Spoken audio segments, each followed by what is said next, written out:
Welcome to What is Next? What is Next is a very educative program on GTV, the authentic and trusted voice of Ghana. What is Next is an educational program that is asking questions about contemporary challenges confronting us as a nation. But in the process, we look for people we consider to be people with accumulated wisdom and get closer to them and just ask them to help us find some relevant responses to such contemporary challenges. And this afternoon, just by grace, we are so blessed to have a man who is a very busy person, man of many parts, who have accepted to be with us on What is Next. And I'm talking about Professor Kwame Adom-Frimpong. Prof, welcome to What is Next. Thank you. And we are happy you made the time. Thank you. Yes. Prof, we know you, but we don't know you. Kindly help my viewers to know a little bit of you. Who is Professor Kwame Adom-Frimpong? Well, a little bit.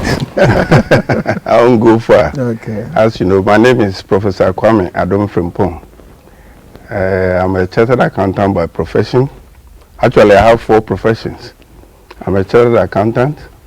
I'm also a lawyer. I'm a banker. When I say I'm a banker, I'm a fellow of a chartered institute of bankers. And I'm a lawyer, qualified lawyer, and then a chartered accountant. And at the same time, I have a fellow in insurance. So the 4th profession is, I belong to 4 professions. I'm the immediate past president of Institute of Chartered Accountants, Ghana. And I'm managing director of Mainstream Reinsurance. And of course, I'm a member of Ghana Insurance Association. In fact, a lot. Apart from Ghana Insurance Association, also I'm a teacher. I've taught at Legon Business School for the past 25 years. So I'm really a teacher, and that is the area I'm most interested in it. And above all, I'm also the head of Finance Committee, Methodist Church, Ghana. I say this time when you mention Methodist Church, you have to make sure you add Ghana to it so that people will not construe that it's not Methodist Church UK, Methodist Church Ghana. I'm the head of Finance Committee. So I'm in charge of Methodist finances too. Yeah, Prof, what are some of the growing up values that have kept you in life in professional work to date for you to be in insurance, a chartered accountant, a lawyer, and a banker? You must have some values that have kept you over the years. Well, Reverend, it started from our parents. In fact, we were brought up in such a way that we were going according to the rules of the family. So you were taught, first of all, you were taught to be humble and a respectable person. I mean, you have to respect. The humbleness, respect is one aspect they import on us to make sure that everything you do, you have to show respect. And again, to be honest, that's in integrity, the character of integrity. That's what you were taught. And one area also got from our parents was generosity. Have to be generous to less unfortunate. And that has been our habit from infancy to date. And you have to be honest, integrity, and then authenticity. That is, you should be of yourself. You shouldn't pretend, be as you are. And then the way you show, I will show to you, show to anybody you meet. You shouldn't pretend, and then anything you do, let them see your real person. And that's how we were taught. And you have followed this one through all our professional career and then our working career to So luckily, the chartered accountant's motto is integrity. So it's also in line with what I was taught from my parents. So that has guided me up to this level. And as you talk about your parents, in a way, you must have certain people in your life over the years, in school, in church, family, wherever, that maybe you are very grateful to. And on our platform, we just want you, maybe 2-3 people that you want to affirm, just want to say how grateful you are to such people. Well, if you are counting the number of people apart from my parents or my family in general, there are so many people who have come into my way, and they have given me so many help and then assistance and others up to this level. When I look at, I say apart from my parents, I have a very large extended family, both from my father's side and my mother's side. And some of us, we didn't stay with our father and mother, we stayed with our aunt. And within our household, there were a lot of people which also directly or indirectly look after us. So if I start mentioning the names from my family, then also we won't go today. So let me start from my working places. I work with SNET, and the first day I was made a head of department. The first report I wrote, at that time I was very young. The Director General called me, and at that time when the Director General calls you, either you'll be given a dismissal or you'll be. So I went there. I said, you are Adom-Frimpong? I said, yes. I said, sit down. This is your first report. I'm happy about it. You wrote it. Go ahead. And I'm sure with this report, if you continue like this, things will be well for you. So this man encouraged me, and that was the first time the late Mr. Day, if you have heard the name, Director General of SNET.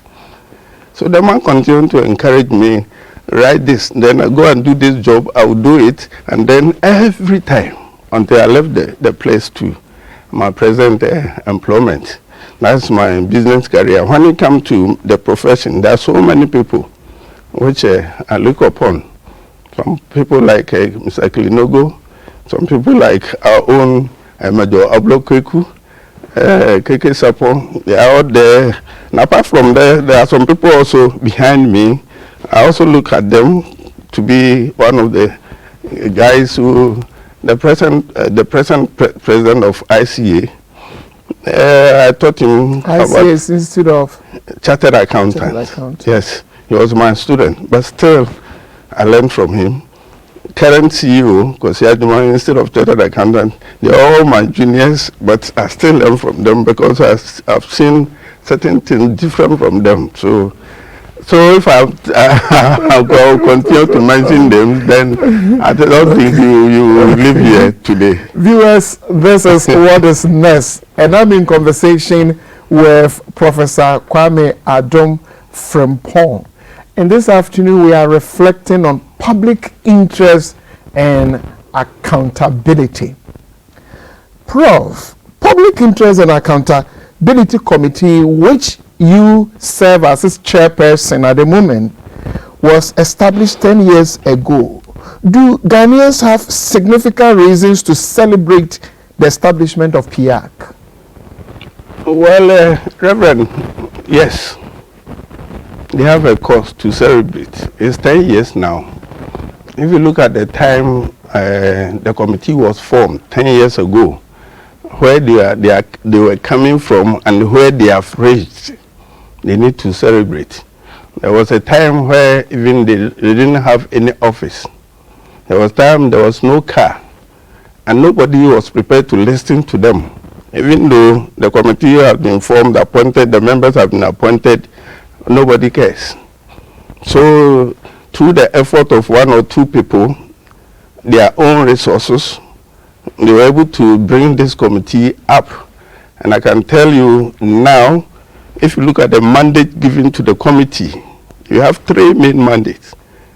They've carried creditably because right now it's 10 years, we have produced 19 reports. 10 annual report, 10 annual reports. May I get the mandate? You mentioned the 3 major mandates. That's the core. Yeah, the core. Yeah, yes. What are they? The first one, you know, if you look at the, we work in accordance with the Act. That is Act 815, Public Revenue, Petroleum Revenue Management Act 815. The core mandate is there. There are 3. The first one is to evaluate, monitor government, and then all the institutions who are in charge the management of petroleum revenue, whether they are in compliance with the Act or not. So we do the monitoring to ensure that the petroleum funds are used efficiently and effectively. That's the first mandate. The second mandate is to create a platform for public debate to discuss on whether the petroleum revenue has been used or will be used in accordance with the priority areas which is enshrined in the Act. And the third one is the assessment of how petroleum revenue is being used, the total assessment. And if you look at these 3 mandates, they have done their best. To every year, 2 reports, and they have done it. Apart from that, they move on to various regions and then create a platform for people to give their views. They meet Parliament.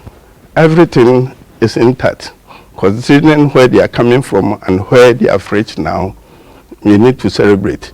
And this celebration too is not necessarily celebration with happiness or organizing parties and others. This is the time we have to also assess ourselves. So even in the planning committee, we have the past chairpersons and vice chairpersons, and then the current one. We are all sitting down to assess ourselves whether what we have done, we need more improvement, adopt strategy to ensure that you have to do more for the betterment of Ghana.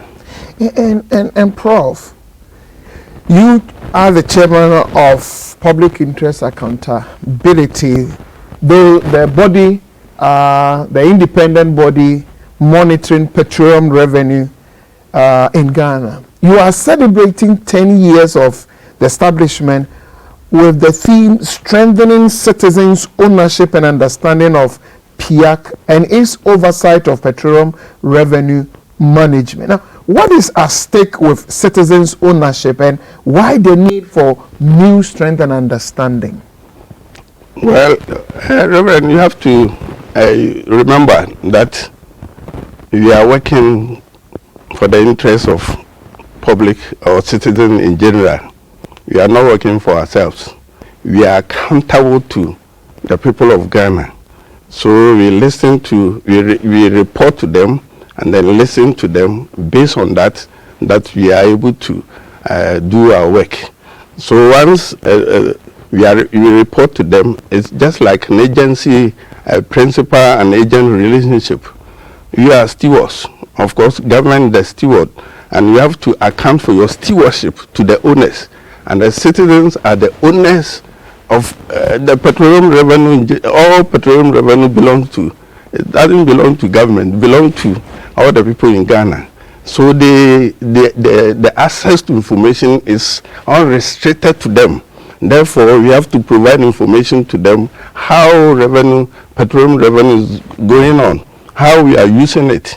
That's what the work they have put us there to do. So if it's citizen-led means we are accountable to them and we have to report to them, and then for them to decide whether the petroleum revenue is being used efficiently or not.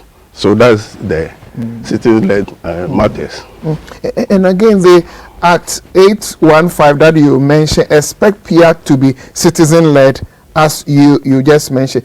To what extent has PIAC functioned as a citizen-led organization in its operation in matters of petroleum revenue? Well, I have already mentioned that we are accountable to them. And we report, even though directly we report to Parliament. Assumption is that Parliament represents the entire people of Ghana. So when you report to Parliament, you have reported to the general public. And in addition to our report to Parliament, we also take our mandate, create a platform for public debate. In fact, last month we went to Tamale, the Northern Belt, and others also went to Oti region. The main aim was to create a platform to report our stewardship to them. That is, any thing concerning about the petroleum revenue, how the sources of petroleum revenue, how it was used for, we gave to them. And then a debate. You should have done this, you shouldn't do this. So we listen to them and then also take note of it so that in our subsequent report, we put it in for government to address it. And Prof, just what is your own assessment in terms of public interest? Are Ghanaians, ordinary people, traditional leaders, religious leaders, media, others, are Ghanaians showing significant interest in matters of petroleum revenue as you go around, as you said? Well, in fact, there's a little problem there. A lot of people even don't know Public Interest Accountability Committee. Apart from that, a lot of people, I would say in quote, don't care how petroleum revenue are being utilized. So it's a problem, and they have realized that you have a lot of work to do to, excuse me to say, educate. I would say, because people are not even aware how petroleum sources of revenue through petroleum sale of revenue, how we get them and how they are being utilized. So now the little time we are getting, we are making sure to sell the idea to, so we contact that most of the, especially from the chiefs, the ministries, all sort of areas, sectors, and then sell the idea to them and then provide them the information, the utilization of petroleum revenue in Ghana. Prof, I just want you to look straight into this camera. Ghanaians know that for some time now we've been producing oil, but you are telling me that from where you stand as the chairman of Public Interest Accountability Committee, the body that is the independent body to monitor in terms of stewardship, you are saying that Ghanaians are not showing significant interest in petroleum revenue. Just look straight in this camera and draw national attention to this issue you've just mentioned. We may not know who is watching us, but likely somebody will be watching us. And what you are saying, that Ghanaians should show interest in the work of PIAC, just because we are providing information on what we have received from the sale of petroleum products. The petroleum extraction of oil production, petroleum production is for Ghanaians. So any proceeds that come from it, we have to show how the proceeds or the revenue is being utilized for. If it's utilized for A or B, Ghanaians, we have the right to know. So this is what PIAC is selling. We have to give that information for them to know that the money we are getting from petroleum, you don't want a situation where people will say, oh, we have petrol, you have this, but you don't know how they are being used. Now we are selling the idea to you, so just pay attention and get the interest from our sales. Our sales means we are selling our education, so that when you want to make any contribution or comments, you can come out and give your suggestion. And our hands are always open to constructive advice so that we can include in our report. Viewers, this is what is next. And I'm in conversation with Professor Kwame Adom-Frimpong. He, by grace, is the chairman of the Public Interest and Accountability Committee, the committee that has that independent oversight matters of petroleum revenue, and he is calling for national attention, national interest towards matters of petroleum revenue. Prof, PIAC has has a mandate of ensuring the efficient management of petroleum revenues, as you said, for sustainable development. But what are the challenges of such oversight responsibilities? Well, the challenges, PIAC rely on the various reports you collect from government and then the institutions who are managing petroleum revenue. So we collect the various reports, collate them, and then review the report, and then come out with a report. And you have a mandate, a date of reporting, a report on March 15th and September 15th. So within that time, you have to make sure to collect the data as a data because it's a raw one, and then you also use to review it and then write a report. But the problem is that you give them the data to collect the data, you go and it's not ready, and then some of them will see you, you won't even meet them. So you have a problem of collecting the data and the delay. Because of the delay, previously we were not able to meet our deadline. Now, by God's grace, this year, even though it wasn't exactly 15th March, almost there. You were almost there. So this is the first time we've brought out a report on time. So that is one of the challenges. There are so many challenges. I can't mention them, but one also is the attitude of when you present to Parliament. At times you don't need to say it, but let me give you just a gist of it. The attitude of some of the MPs. The perception is that you send the thing to Parliament and they are just coming to, in quote, blast you to make your report useless. And that's another area.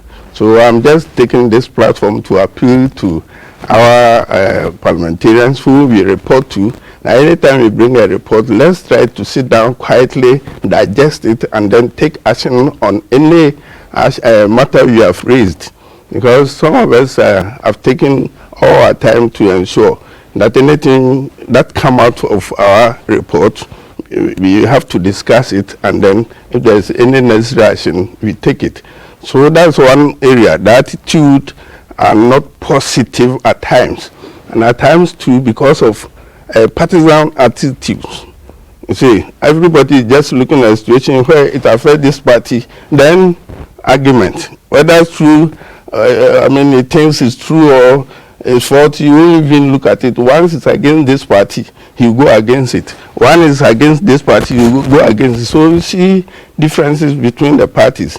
But we are all working, whether you are ABC or DFGH, you are working for the betterment of Ghana. That's what I will entreat all our brothers to also go in accordance with the report so that we can correct the mistakes, and then the petroleum revenue, you can get more benefits from it. Now you still enjoy your work as a chairman of PIAC? Oh, sure.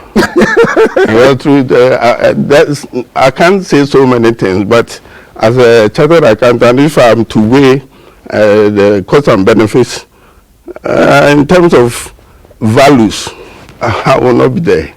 But, yeah. Interesting.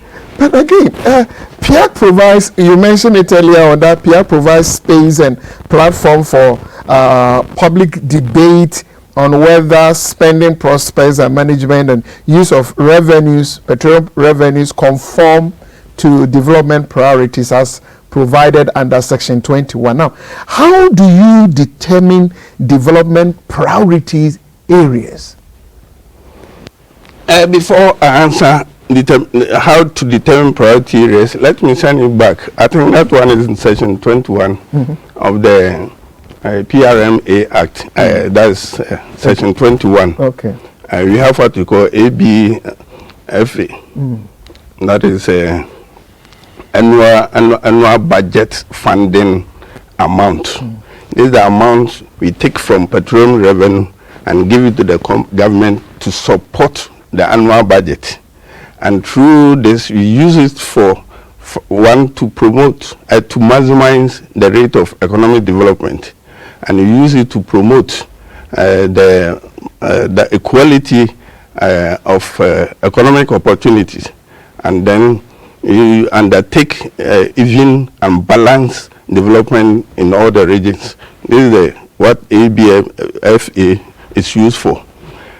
But when you go to the same session, it will tell you that all these uses are put in the plan. We call it medium term expenditure plan. You put it, and this medium term expenditure plan is within the long-term development plan. So you pick the medium from the long-term, you see. And the Act is saying that all these uses should be taken from the long-term development plan. But go on to say that, I think at the time they were drafting the Act, there wasn't any long-term development plan. So they put in the Act that in case, in the absence of long-term development plan, then we have to go and take 4 priority areas which have been listed in the Act. So we have 12 priority areas. So if within there is no long-term plan, then these 4 priority areas will come. So if there has been a long-term plan, the priority areas will not come. Everything will be embedded in the long-term development plan. But once we don't have, then you give a discretion for you to go and pick 4 priority areas.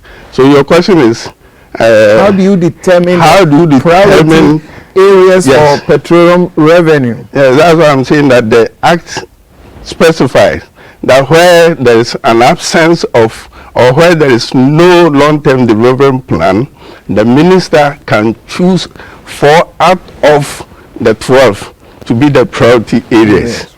And that one is at the discretion of the minister or the government in power.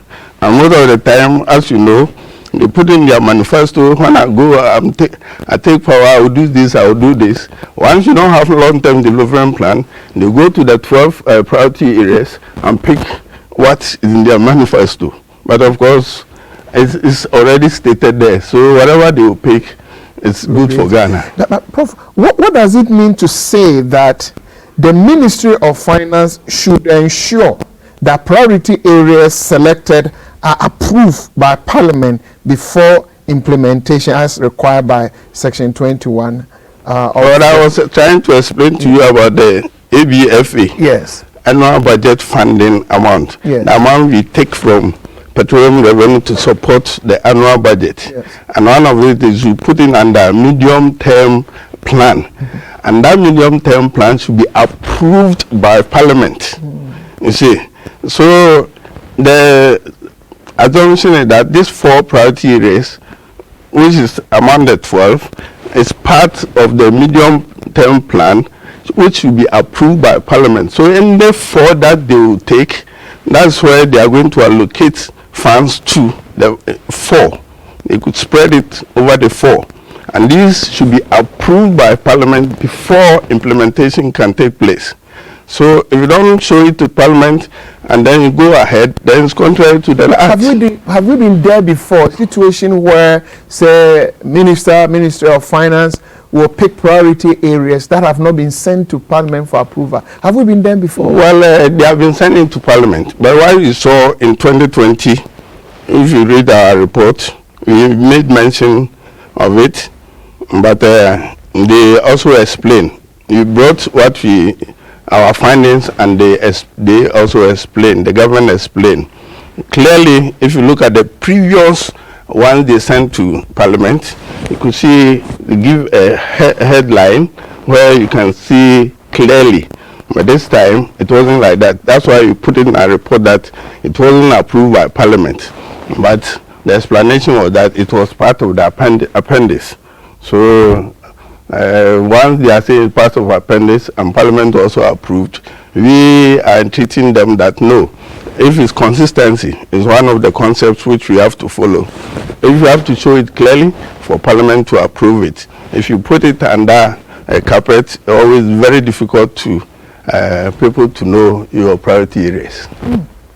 The year 2020 marked a reduction in annual production volumes after 3 years of consecutive oil production increase. Production of crude oil declined by 6.3% from the 2019 volume. Is the reduction a matter of major concern? Should Ghanaians be concerned, worried? Okay, it's a reduction. So, of course, there will be a concern. But let me explain. In 2019, our total revenue, when I say total, we have so many sources of revenue which give us a total. Approximately, it was $923 million. $923 million. From petroleum revenue. So many sources. When you add them together, total give us $923 million. In 2020, the year under review, our report was 2020. It got 625. So from 923 to 625 million, when you take the percentages over the previous one, it will give you 32%. And when you take percentages over the 2021, give you 42. Assuming your salary has been reduced by 42%, just take it individual, you see. And moreover, when you read the act very well, under section 21, it talks a lot.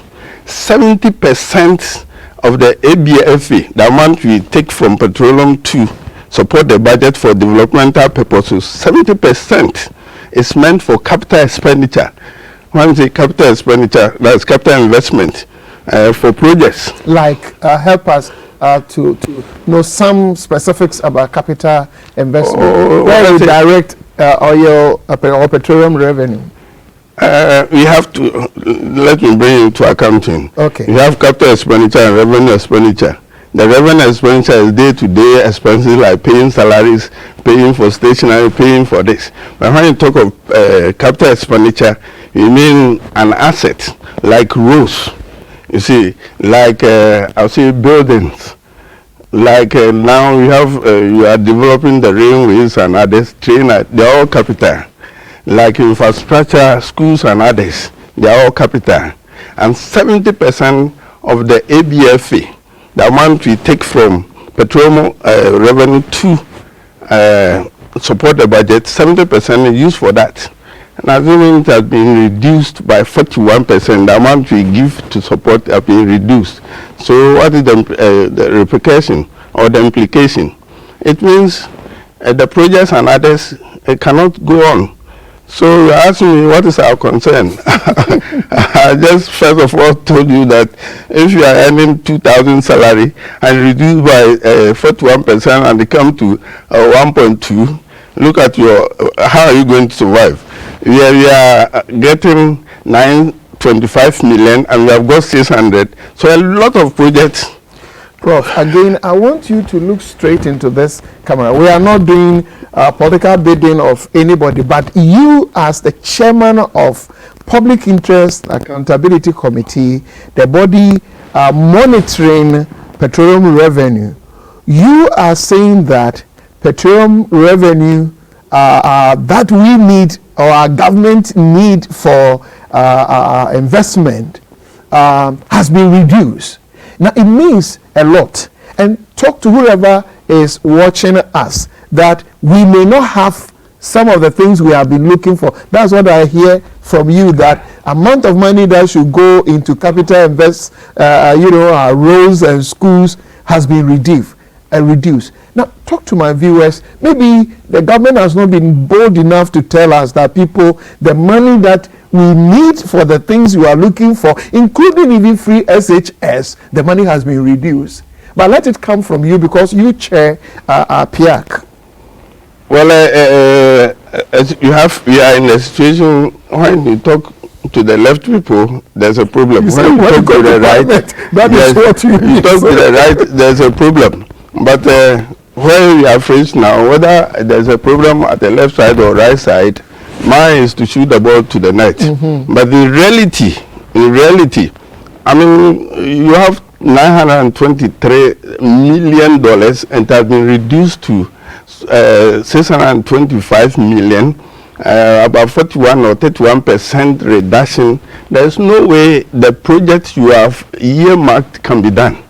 So when the government mentioned year of rules, we were all expecting that At least my village in Abuaman and then my village at to be constructed. But there's no money.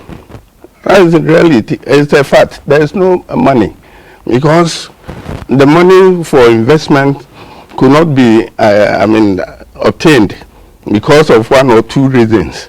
So at times government may be willing to do certain things to improve the system, but that is what you are expecting, you will not get it.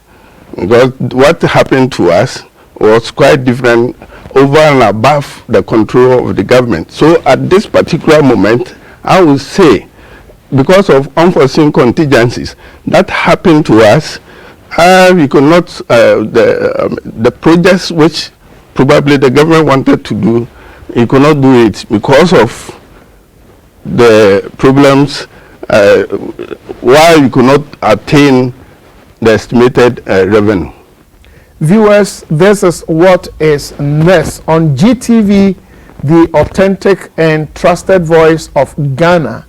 And I'm in conversation with Professor Kwame Adom-Frimpong. He is the chairman of Public Interest and Accountability Committee, the citizen-led body monitoring petroleum revenue in Ghana at the moment. Prof, what is surface rental payment and under what circumstance can this payment be in arrears, and how does it affect funds for development project? Say surface rentals is one of the sources of petroleum revenue. After petroleum revenue, you have about 4 or 5 sources. So the total, you have components, and one of the components, the surface rentals. As the name implies, it's renters. You see, the whole land is for Ghanaians. The sea, our territorial waters, is also for Ghanaians. So it's the foreign oil companies who are coming to Ghana to explore or for the production of oil. And they can't come and use our water just like that. They have to pay rent for using the surface, you see. So the surface charge is what we call surface rental. Just like you maybe you have your own land, but when you build when you build on that land, even though you use your own money to build, AMA will come and charge you ground rent.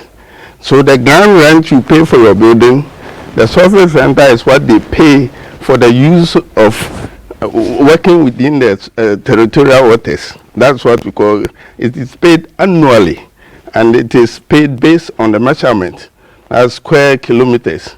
So they ask you, this is the area you're operating, and based on that, this is what you should pay. And that is what we call surface rentals. Yes. And how can the payment be in arrears? Because you mentioned AMA. If AMA comes, I pay my ground. But how can such payment be in arrears? After you, Reverend, that the payment is done on annual basis. So the word arrears, if you fail to pay this year and you move on to next year, you haven't paid this year, this 2020 you didn't pay. So it's let me use the word in accounting, it's outstanding, unpaid. So the unpaid one is what we call in arrears. Because they did not pay in the previous year, it's still outstanding in the records this year. That's why we call it arrears payment. It's arrears because it's due to them to pay us, and they haven't paid. Because if they don't pay, it will end up affecting development. Exactly, because the government has made an estimate that this is the revenue you are going to get. Based on this revenue, 70% will go to support the budget, which may be used for developmental purposes.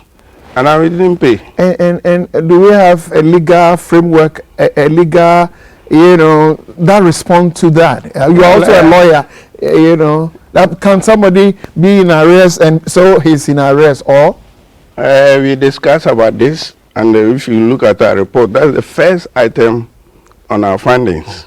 First item, surface rentals, 2.1 million is in arrears.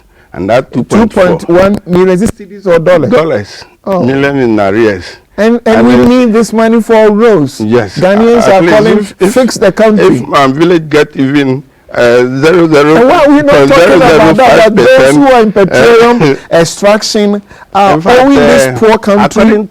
According to, you know, before our report comes out, you don't want a situation where you bring that report and people will come and argue it's not true, it's not correct. So before our report come out, there's a procedure.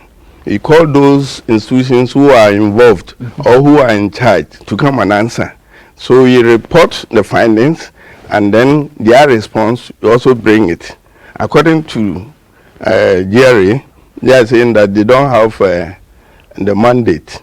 Ghana Revenue Authority. Yeah, it's only this year that I think a law has passed which they can use a legal means to collect it. Now, according to them, ours is to bring it and then report to Parliament. We are expecting that any report, any item that we have reported, or it's within our report, those we have reported to, that is Parliament, will take action. We don't have any enforcement right.